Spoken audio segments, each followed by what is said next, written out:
Mon cher collègue, la parole est à Monsieur Chevrollier. Merci Monsieur le Président, Monsieur le Ministre, mes chers collègues. Le projet de loi relatif à la réforme de l'asile que vous nous proposez comporte certes des points positifs, mais aussi des écueils qui ont d'ailleurs été bien aggravés lors de l'examen en commission. Pour les points positifs, il y a la volonté de maintenir et d'améliorer ce droit fondamental qu'est le droit d'asile. Et notre pays s'honore par l'accueil qu'il réserve aux opprimés et aux réfugiés, et ce depuis fort longtemps.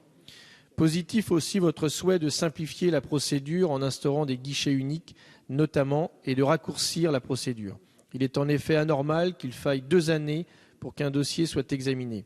Votre volonté de réduire les délais d'instruction des demandes à 9 mois est donc louable. Mais il convient de souligner les points négatifs qui sont importants. Notre pays doit faire face à une augmentation du nombre de demandeurs d'asile et par conséquent à un accroissement du coût de leur accueil et à la saturation des hébergements d'urgence.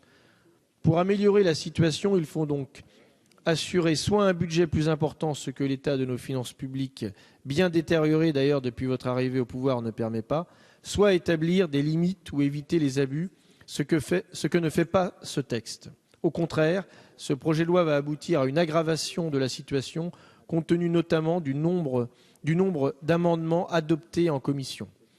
Je cite, les conditions du regroupement familial ont été élargies de manière inconséquente, l'hébergement directif ne l'est plus, le droit à une assistance juridique et linguistique va alourdir la procédure, l'allonger et augmenter son coût, sans oublier le droit à la formation professionnelle. Nous aimerions pouvoir accueillir une part de la misère du monde, mais nous ne le pouvons pas, donc soyons responsables. Nous savons qu'il existe des filières d'immigration qui détournent notre législation. Nous savons aussi, et ces filières le savent aussi, que la grande majorité des déboutés ne sont pas éloignés de notre territoire. En étant trop laxiste, vous créez un appel d'air dangereux. Dangereux car cela nuit à la protection des personnes qui en ont réellement besoin. S'il est urgent de garantir et d'améliorer le droit d'asile dans notre pays, il convient aussi d'éviter l'accroissement de l'immigration clandestine. Merci.